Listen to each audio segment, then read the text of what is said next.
السلام عليكم ورحمة الله تعالى وبركاته. بسم الله، الحمد لله، الصلاة والسلام على أشرف رسول الله وعلى آله وصحبه أجمعين أما بعد. ഉന്ദുലുസ് ഫിഖ് ഡെസ്കിലേക്ക് ഏവർക്കും സ്വാഗതം. ഫസ്അലു അഹ്ല ദിക്രി ഇൻ കുൻതും ലാ തഅലമൂൻ. നാം എല്ലാവരും അറിവില്ലാത്ത ആളുകളാണ്. അല്ലാഹു സുബ്ഹാനഹു വ തആല അവന്റെ പരിശുദ്ധമായ ഖുർആനിൽ ഓർമ്മപ്പെടുത്തുന്നു, നിങ്ങൾക്ക് അറിവില്ലെങ്കിൽ അറിവുള്ള ആളുകളോട് നിങ്ങൾ ചോദിക്കുക എന്ന് അല്ലാഹു സുബ്ഹാനഹു വ തആല തന്റെ ഖുർആനിൽ ഓർമ്മപ്പെടുത്തും. മഹാനായ റസൂൽ സല്ലല്ലാഹു അലൈഹി വസല്ലമ തങ്ങൾ 1400 വർഷങ്ങൾക്ക് മുമ്പ് ഈ പരിശുദ്ധമായ ദീനിന്റെ ആശയ ആദർശങ്ങളെ തന്റെ അനുജന്മാരായ സ്വഹാബാക്കൾക്ക് പഠിപ്പിച്ചു കൊടുക്കുകയുണ്ടായി. മഹാനായ റസൂൽ സല്ലല്ലാഹു അലൈഹി വസല്ലമ തങ്ങളുടെ വഫാത്തിന് ശേഷം ഈ ദീനിയായ കാര്യങ്ങളുടെ എല്ലാ നേതൃത്വം വഹിച്ചത് സ്വഹാബത്തെ കിറാമായിരുന്നു. സ്വഹാബത്തെ കിറാമിന് ശേഷം താബിഈങ്ങളും അതിനുശേഷം താബിഈങ്ങൾ എല്ലാവരും നേതൃത്വം നൽകി. മഹാനായ മുആദ് ഇബ്നു ജബൽ റളിയല്ലാഹു തആല അൻഹു തങ്ങള് യമനിലേക്ക് ദഅവത്തിന് വേണ്ടി ചൊല്ലുന്ന സമയത്ത് മഹാനായ റസൂൽ സല്ലല്ലാഹു അലൈഹി വസല്ലമ തങ്ങൾ മുആദ് റളിയല്ലാഹു അൻഹുവിനോട് ചോദിച്ചു, മുആദേ, ഖുർആനിൽ ഹലാല് ഹറാമ് ബയ്യിനായ വ്യക്തമായ ഒരുപാട് മസ്അലകളുണ്ടല്ലോ, നിനക്ക് ഹലാലോ ഹറാമാണോ എന്ന് വ്യക്തമാകാത്ത മസ്അലകളിൽ നീ എന്ത് ചെയ്യുമെന്ന് ചോദിച്ചപ്പോൾ മഹാനായ മുആദ് റളിയല്ലാഹു അൻഹു തങ്ങള് പറയുന്നു, ഞാൻ ഇജ്തിഹാദ് ചെയ്യാം നബിയെ. അപ്പോൾ നബി സല്ലല്ലാഹു അലൈഹി വസല്ലമ തങ്ങൾ അതിനക്ക് സമ്മതം നൽകി. ഈ ഒരു ഹദീസിനെ അടിസ്ഥാനമാക്കിക്കൊണ്ട് ഒരുപാട് സ്വഹാബാക്കളിൽ മുജ്തഹിദീങ്ങൾ ഉണ്ടായിരുന്നു. താബിഈങ്ങളിലും താബിഈങ്ങളിലെ എല്ലാവരിലും മുജ്തഹിദീങ്ങൾ ഉണ്ടായിരുന്നു. പിൽക്കാലത്ത് ആയിരക്കണക്കിൽ വരുന്ന മുജ്തഹിദീങ്ങളായ ഇമാമിങ്ങൾ നമുക്കുണ്ടായിരുന്നു. പക്ഷേ ഇന്ന് ക്രോഡീകരിക്കപ്പെട്ട മദ്ഹബുകൾ വെറും 4 മാത്രമാണ്. അതിൽ ഒന്നാമത്തത് ഹനഫി മദ്ഹബും, രണ്ടാമത്തത് മാലിക്കി മദ്ഹബും, മൂന്നാമത്തത് ഷാഫിഈ മദ്ഹബും, നാലാമത്തത് ഹംബലി മദ്ഹബുമാണ്.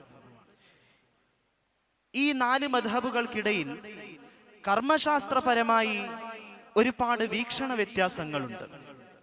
ഇന്ന് ജനായിസിനെ കുറിച്ച് നമുക്ക് ഒരു അല്പം ചർച്ച നടത്താം. ആദ്യമായി ഹനഫി മദ്ഹബിനെ പ്രതിനിധീകരിച്ചുകൊണ്ട് ഇവിടെ എത്തിയത് ബഹുമാനപ്പെട്ട ത്വാഹ ഉസ്താദ് അവരുകളാണ്, സ്വാഗതം അരുളുന്നു. മാലിക്കി മദ്ഹബിനെ പ്രതിനിധീകരിച്ചുകൊണ്ട് ഇവിടെ എത്തിയത് ബഹുമാനപ്പെട്ട മുർത്തള ഉസ്താദാണ്, സ്വാഗതം അരുളുകയാണ്.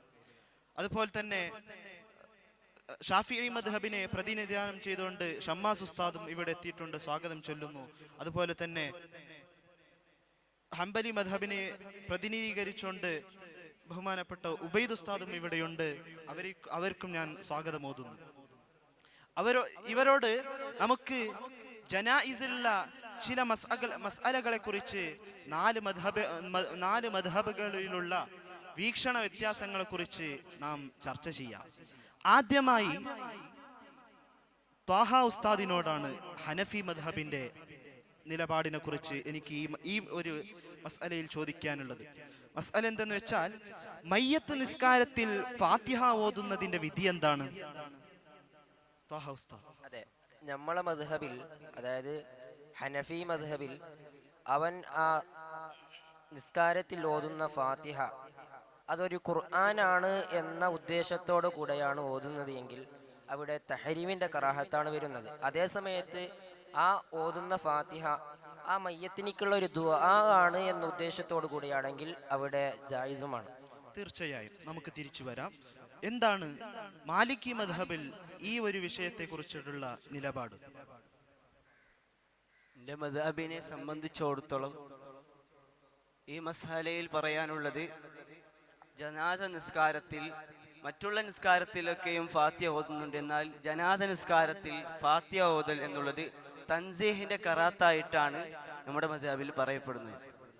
എന്താണ് ഷാഫിഈ മദ്ഹബിൽ ഈ ഒരു മസ്അലയിലുള്ള നിലപാട്?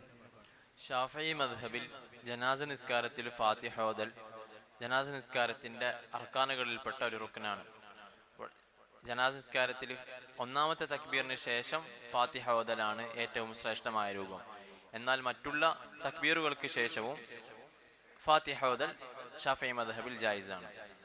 എന്താണ് ഈ ഒരു വിഷയത്തിൽ ഹംബലി മദ്ഹബിനുള്ള നിലപാട്?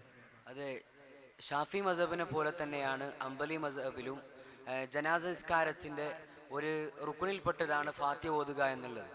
എന്നിരുന്നാലും ആദ്യത്തെ തക്ബീറിന് ശേഷം തന്നെ ഫാത്തിഹ ഓതൽ നിർബന്ധമാണ്. മറ്റ് തക്ബീറിന് ശേഷം ഫാത്തിഹ ഓതൽ അനുവദനീയമല്ല, ഖറാഅത്താണ്. മാഷാ അല്ലാഹ്, 4 പ്രതിനിധികളും നല്ല രീതിയിലാണ് നമുക്ക് ഈ ഒരു വിഷയത്തെക്കുറിച്ച് അവർ മറുപടി പറഞ്ഞു തന്നു. ഇപ്പോൾ രണ്ടാമത്തെ മസ്അല നമുക്ക് ചോദിക്കാനുള്ളത്, മയ്യത്തിന് എപ്പോഴാണ് തൽക്കീൻ ചൊല്ലി കൊടുക്കേണ്ടത്? ത്വാഹ ഉസ്താദ്. അതെ, നമ്മുടെ ഇമാമായ അബൂ ഹനീഫ ഇമാമിനിക്ക് അതിനെക്കുറിച്ച് ഒരു അംറും ഒരു നഹിയും കിട്ടിയിട്ടില്ല. നഹിയായിട്ടോ അംറായിട്ടോ ഒരു കൽപ്പനയായിട്ടോ ഒരു വിരോധമായിട്ടോ ഒരു നഹിയോ അംറോ കിട്ടിയിട്ടില്ല. അതുകൊണ്ട് നമ്മുടെ മദ്ഹബിൽ അതിനെക്കുറിച്ച് തവക്കുഫാണ്, ഒന്നും പറയുന്നില്ല. എന്താണ് താങ്കളുടെ മദ്ഹബിൽ ഈ ഒരു വിഷയത്തെക്കുറിച്ചിട്ടുള്ള നിലപാട്? വളരെ പ്രസിദ്ധമായ ചോദ്യമാണിത്. എന്തെന്ന് വെച്ചാൽ നമ്മുടെ മദ്ഹബിനെ സംബന്ധിച്ചിടത്തോളം മരിച്ചതിന് ശേഷം, അതായത് തൽക്കീം ചൊല്ലിക്കൊടുക്കൽ അവിടെ നിന്ന് കറാഹത്ത് ആയിട്ട് ഹുക്കുമാണ് വരുന്നത്. അല്ലെങ്കിൽ മരണമാസന്നമായ സമയത്ത്, അതായത് മരണത്തോട് അടുക്കുന്ന സമയത്ത് എന്തെന്ന് വെച്ചാൽ ഷഹാദത്ത് എന്ന അതാണ് കരുതുന്നത്. ആ ഷഹാദത്ത് മരണമാസന്നമായ സമയത്ത് തൽക്കീന് ചൊല്ലിക്കൊടുക്കൽ ഏറ്റവും സുന്നത്താണെന്നാണ് നമ്മുടെ മദ്ഹബിൽ വീക്ഷണം. എന്താണ് താങ്കളുടെ മദ്ഹബിലുള്ള വീക്ഷണം? ഷാഫഈ മദ്ഹബിനെ സംബന്ധിച്ചിടത്തോളം ഒരാൾ മരണപ്പെട്ടതിന് ശേഷമാണ് അയാൾക്ക് തൽക്കീൻ ചൊല്ലി കൊടുക്കൽ ഷാഫഈ മദ്ഹബിൽ സുന്നത്തുള്ളത്.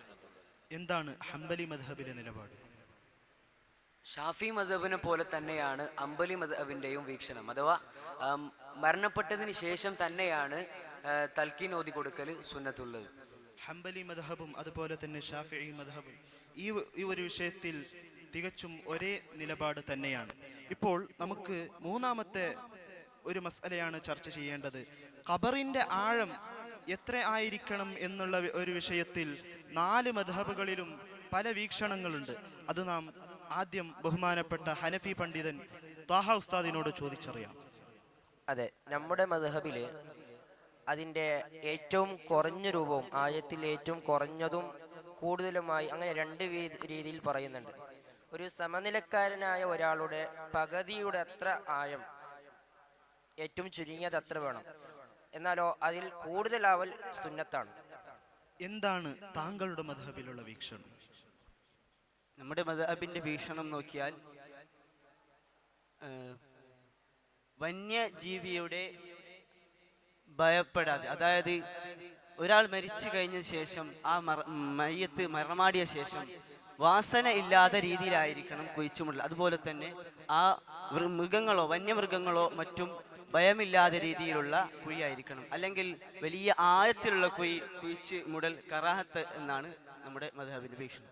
എന്താണ് താങ്കളുടെ മദ്ഹബിലുള്ള വീക്ഷണം? ഷാഫഈ മദ്ഹബിൽ സമനിലക്കാരനായ ഒരാൾ കൈ ഉയർത്തിയാൽ എത്രയാണോ അളവുള്ളത് ആ ഒരു അളവിൽ ഖബർ കുഴിക്കലാണ് സുന്നത്തുള്ളത് ഷാഫഈ മദ്ഹബിൽ. എന്താണ് താങ്കളുടെ മദ്ഹബിലെ നിലപാട് ഈ ഒരു വിഷയത്തിൽ?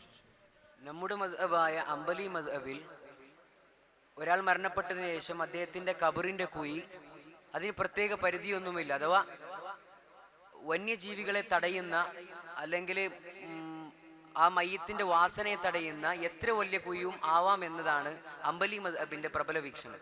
തീർച്ചയായും ഈ ഒരു വിഷയത്തിൽ 4 മദ്ഹബുകളും പല വീക്ഷണങ്ങളാണ് മുന്നോട്ട് വെച്ചത്. ഇപ്പോൾ ഖബറിന്റെ അരികത്ത്, ഖബറിന്റെ മുകളിൽ വല്ലതും എഴുതാൻ നമുക്ക് സാധിക്കുമോ എന്നുള്ള ഒരു വിഷയത്തെക്കുറിച്ച് നമുക്ക് ത്വാഹ ഉസ്താദിനോട് ചോദിക്കാം. അതെ, നമ്മുടെ മദ്ഹബിൽ ഖബറിന്റെ മേലെ എഴുതുന്നത് കറാഹത്തു തഹരീമാണ്. അതേസമയത്ത് ആ കബറാളിയുടെ അസർ നഷ്ടപ്പെടും, ആരുടെ കബറാണ് എന്ന് തിരിച്ചറിയാതെ ആകുമെന്ന് ഭയന്നാൽ അവിടെ എഴുതൽ ജായിസുമാണ്. അല്ലാത്ത പക്ഷം എഴുതൽ കറാഹത്ത് തഹരീമാണ്. എന്താണ് ഈ ഒരു വിഷയത്തിൽ തങ്ങളുടെ മദ്ഹബിലെ നിലപാട്?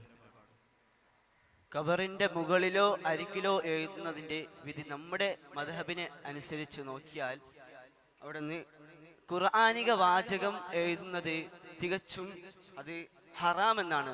കാരണം എന്ന് വെച്ചാൽ ഖുർആനിക വാചകം എന്നത് നമ്മുടെ വിശുദ്ധ വചനങ്ങളാണുള്ളത്, അതുകൊണ്ട് അത് ഹറാം എന്നാണ്. അതുപോലെ തന്നെ മറ്റും പേരും തീയതികളോ മരിച്ചത് തീയതികളോ മറ്റും സംബന്ധമായി എഴുതി വെക്കൽ കറാഹത്തായിട്ടാണ് നമ്മുടെ മദ്ഹബിന്റെ വീക്ഷണം.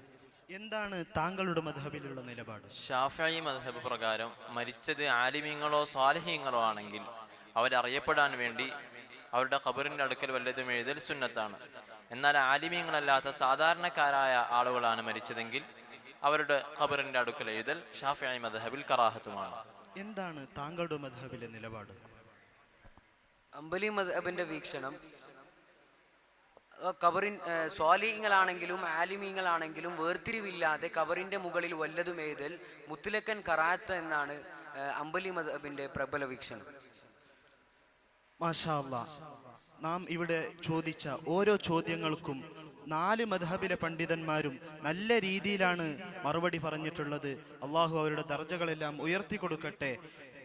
മഹാനായ റസൂൽ സല്ലല്ലാഹു അലൈഹി വസല്ലമ തങ്ങൾ പറയുന്നു, ഇഖ്തിലാഫുൽ അഇമ്മത്തി റഹ്മത്തുൻ ലി ഉമ്മ എന്ന് മഹാനായ റസൂൽ സല്ലല്ലാഹു അലൈഹി വസല്ലമ തങ്ങൾ പറഞ്ഞിട്ടുണ്ട്. ഇമാമിങ്ങൾക്കിടയിലുള്ള ഇഖ്തിലാഫ് അത് എൻ്റെ ഉമ്മത്തീങ്ങൾക്കുള്ള റഹ്മത്താണ് എന്നാണ് റസൂൽ സല്ലല്ലാഹു അലൈഹി വസല്ലമ തങ്ങൾ വിശേഷിപ്പിച്ചത്. ഈ 4 മദ്ഹബ് പ്രകാരവും ഏത് മദ്ഹബ് സ്വീകരിച്ചിട്ടും നമുക്ക് അമലുകൾ ചെയ്യാം. ഇതോടുകൂടെ ഞങ്ങളുടെ ചർച്ച ഇവിടെ അവസാനിപ്പിക്കുന്നു. അസ്സലാമു അലൈക്കും വറഹ്മത്തുള്ളാഹി വബറകാതുഹു.